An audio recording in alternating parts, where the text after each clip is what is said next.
Southern comfort running through my veins.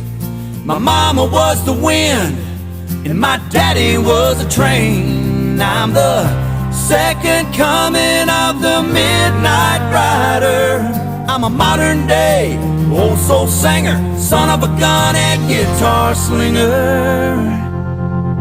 I spent 10 years picking on a 6-string, working the bar scene, burning it down to the ground, looking for a sound that ain't been found by no one else, sticking true to myself.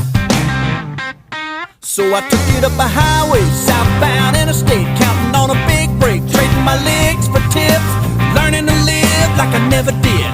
I was dead broke, like a bad joke. Got Southern comfort running through my veins. My mama was the wind and my daddy was a train. I'm the second coming of the midnight rider. I'm a modern day old soul singer, son of a gun and guitar slinger.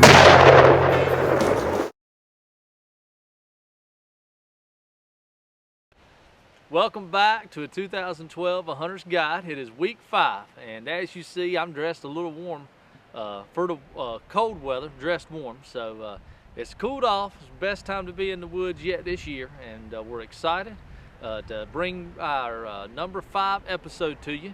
And we're going to start off with Dad at the weather and go from there. So here's Pops with the weather. And I'm Joey iPhone again, back with the weather on the Hunter's Guide.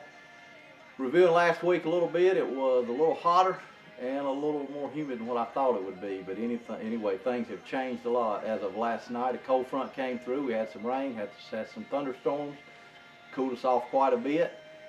As you know, today, highs in the 50s. And this week's going to kind of be a reflection of not necessarily today, because it's not going to be cloudy all week, but it is going to be a lot cooler this week.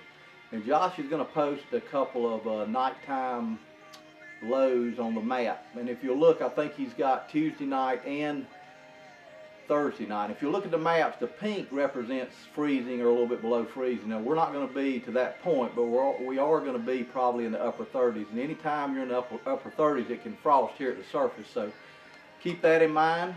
And it's going to be mostly dry week. I don't see a lot of rain this week. Maybe a shower tomorrow, which is Monday. Be a brief passing shower. Be kind of cloudy tomorrow. The rest of the week basically clear. So just keep that in mind. And it's going to be a beautiful week, fall week finally here in October, and it's about time. So I'm ready to get my flannel shirt on and get the coats back out and look forward to some cooler, if not colder weather down the road. And we will talk about that later. But enjoy the weather, enjoy this week. The leaves are starting to fall, and God bless you, and we will see you next week.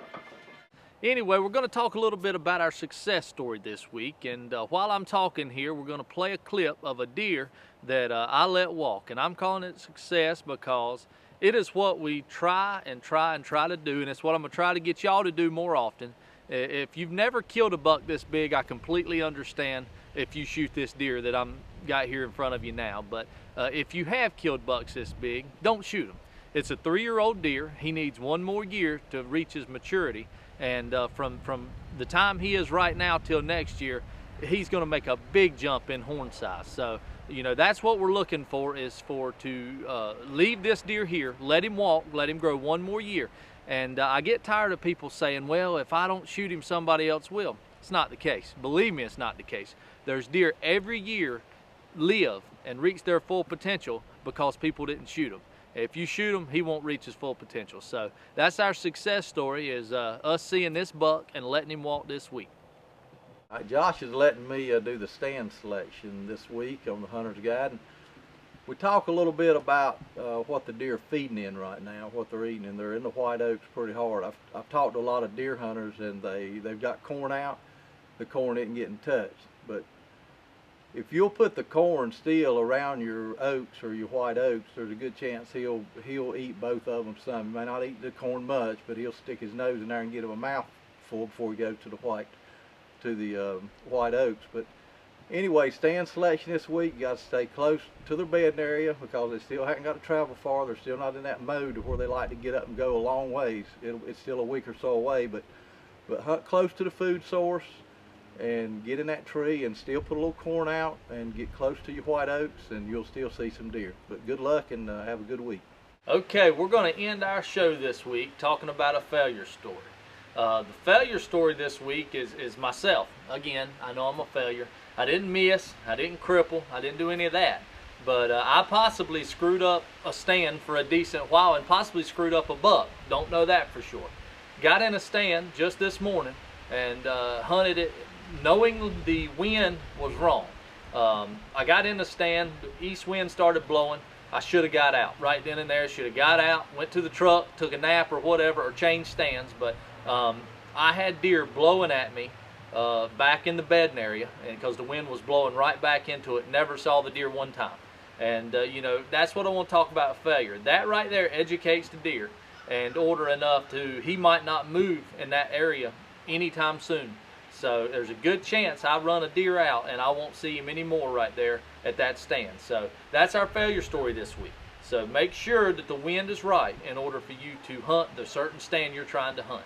If it's not right, don't even hunt it. Or if it changes when you're in it, move. It's not a problem to get out of the stand and move if the wind changes on you. And well, that's all for our show this week. So stay tuned for next week's episode right here at A Hunter's Guide.